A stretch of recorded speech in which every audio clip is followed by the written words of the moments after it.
cold outside. It's cold, but it's snowing. It's snowing. How much snow do we get? Well, I skied 8 inches of powder yesterday, and it's still snowing out there today. So I'm going skiing tomorrow. Another sure. 8 inches tomorrow, I'm sure.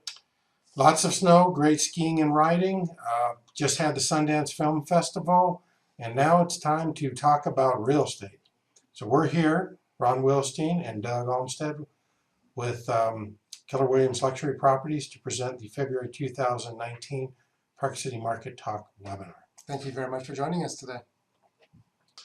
So we just had the Sundance Film Festival just wrapped up. We're recording this on February 3rd, and as always, it was fun. It was fun. Lots of sightings of celebrities and all the parties and all the festivities going on, all the film previewing, and Robert Redford made his announcement that he will be taking more of a backseat role moving forward in the Sundance Film Festival. No, that's not going to cause the festival to be canceled. No, not at all.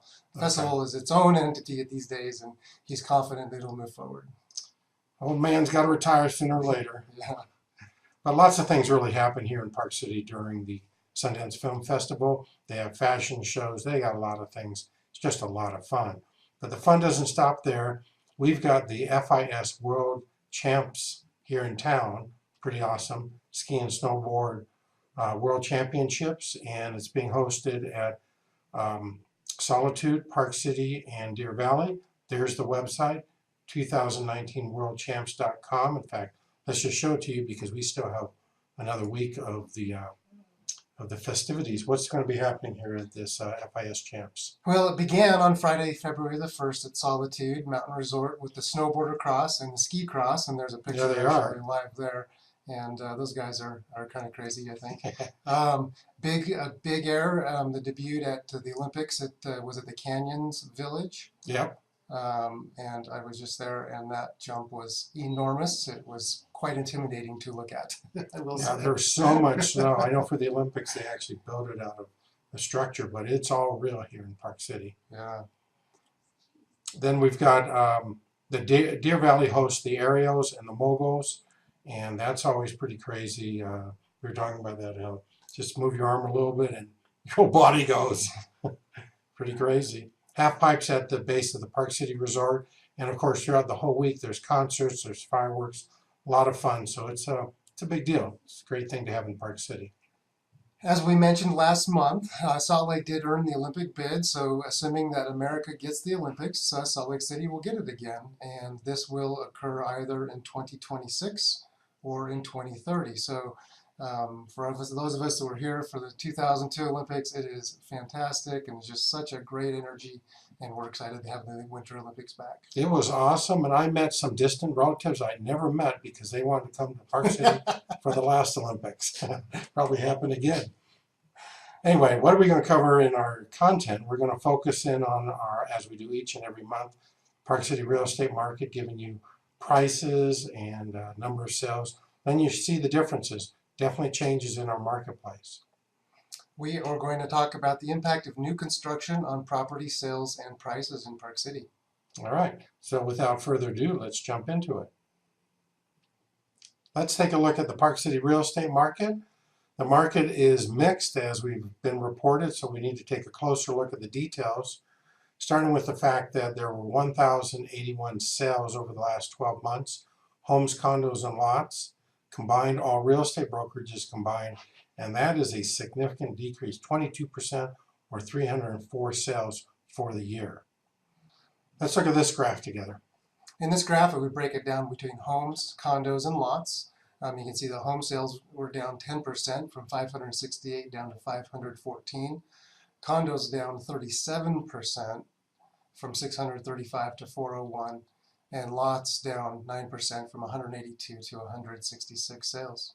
Wow. Well, let's dissect it even further. We're now looking at homes, and we've broken into Park City and the Snyderville Basin, the county area. 13% decrease in the number of sales in Park City, dropping from 178 to 155, and about an 8% decline from 390 to 359 in the Snyderville Basin. Condominiums, similarly, in Park City, down 7% from 338 to 315 in the city limits. And in Snyderville Basin, down 6% from 297 to 280 sales. Vacant land in the city was actually up by 3 sales, statistically 12%, but we only had 25 the year before, 28 this past year. Down in the Snyderville Basin, dropping to 138 from 157, 12% decrease. So we're seeing a pretty consistent pattern here that the number of sales in most categories are dropping. Well, Ron, what's happening with property prices? Well, the good news, while the number of sales is dropping, the good news is the prices are still rising and rising quite significantly. Now here we're looking at the homes medium sold prices. Again, Park City and Snyderville Basin, 14% increase in the city limits from $1,875,000 all the way to $2,145,000, and then the Snyderville Basin up 23% from $1,025,000 all the way up to $1,260,000. So the prices are just really rock solid, Snyderville Basin. Similarly with condominium sold prices, in Park City up 22% from $725,000 all the way up to $885,000, and in the Basin up 16% from $493,000 up to $575,008. Vacant land increase number in the prices up 19% in the city limits to $957,500 from $805,000, and then up 9% in the Snyderville Basin from $450,000 to $491,500. So you can see how the market is indeed mixed, with the number of sales declining and the prices still increasing. Usually you don't see that. Usually it declines and then the prices have to follow, and eventually they probably will slow, but it's not what we're seeing right now. And if that wasn't exciting enough, how are the people paying for this? Cash, cash, cash. Cash. 1 out of 2 sales Yeah. is cash. 40% of the homes are purchased with all cash. 41% of the condos with all cash. And the lots gets the lion's share with 82% cash purchases. Let's look at the impact of new construction on property sales and prices in Park City. And I want to give a thumbs up to Rick Klein, who is a private mortgage banker with Wells Fargo. He provided this information and he is an excellent lender. His contact information by email and phone is right there on the screen. And if you're interested in some financing, he can certainly take care of you. He's providing us with some very interesting information. And Doug, let's let you start with that. Yeah, so the impact of the new construction on sales is what we were looking at. And these are new homes. So a new home is that home that is 2 years old or newer, is what our benchmark was. So single family homes, 10% of homes sales are new homes in Park City. 15% of home sales are new homes in Snyderville Basin. If we look at condominiums, 9% of condos are new condos in Park City, and 32% are new condos in the Snyderville Basin. And we decided to look at this figure because people want to know how much of a traction are the newer properties versus the existing ones. That gives you a taste of it. Certainly condos in the Snyderville Basin, 3 out of 10 are new properties. Indeed. A little less so in some of the other categories. With that sales, now let's turn our attention to prices. The impact of new construction on prices. And this is going to blow your mind.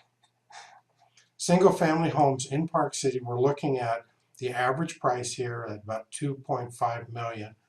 And if you compare that, again, that's a home older than 2 years, compare that to new properties, 23% more for new properties on average compared to the old property. Something to think about a little bit. Let's turn our attention to Snyderville Basin. Same thing. We got about a $1.5 million average price for homes. New, 30% more. People like new properties, but they certainly have to pay for them in order to get them. Condominiums, average price, this is in the city limits, is about $1 million. Now, do keep in mind that we've had a lot of new properties that have come online that are brand new and they're also larger. So that's going to pump up the price. But take a look at this. Still hold on to your hats. This is old. I'm holding on to mine too. This is new. 185% bump. Yeah, we looked at it a few times. It's right. It is correct. We always provide you with correct information, and we're as surprised sometimes as you are. That just tells you that people are willing to pay. I mean, they're willing to, and with cash, as we pointed out earlier, they're willing to pay for new product. They like new product, and condos in the Park City market had a huge bump, but a huge bump in quality of inventory as well. Exactly. Turning our attention to Snyderville Basin, average sold price here, a little bit over 500,000. We take a jump of 41%. New homes and condos, they have the latest technology, they have the newest finishes, they have the best bells and whistles that you can get, but they come at a significant premium in terms of price. If that's what you want, you should definitely go out and get that, and I'm sure you'll enjoy it because it will be the latest, greatest property. But the bottom line is that older properties can be purchased at a significant discount compared to new homes and condos. That just isn't talked about enough. That's why when we saw these figures, we just had to talk about it here in our webinar. This leads to an important message for buyers and sellers. And that message is for buyers. Older properties can be purchased at a big discount. Don't buy a property that's postured to be one of the most expensive ones. Buy one of the older properties. They're the ones with the big discounts. And for sellers, how can you make an older property not have the big discount when you go to sell it? Well, you want to make your property younger. How do you make a property younger? Well, I guess you get out the beauty cream and rub it around a little bit. Oh, okay. I guess maybe that's painting it. Oh, paint. Paint's a beauty cream for houses. What about the wrinkles? Well, I haven't quite figured out the wrinkles just yet. But see, what you want to do ultimately is reduce the effective age of your property. So if you have a property that's 50 years old and you go to sell it, it's a 50-year-old property. But if you start reducing this effective age by doing such thing as making all the repairs that need to be done, upgrades, of course, remodeling, obviously the more the better, then that starts to reduce that effective age of your home and makes it more valuable. And younger. And younger, exactly. And appraisers use that term on an appraisal when they see all those upgrades. They make that adjustment for that effective age. Bottom line is older properties can be purchased at a significant discount compared to new homes and condos. And that just isn't talked about that much in the marketplace. So when we saw those facts and figures, we just had to bring this up. Right. So for buyers, your opportunity to cash in, purchase an older property that is outdated, and do the improvements yourself if you don't mind. You will end up with an improved property and hugely increased equity, as we saw from those slides earlier. That's right. Yeah. Great tip.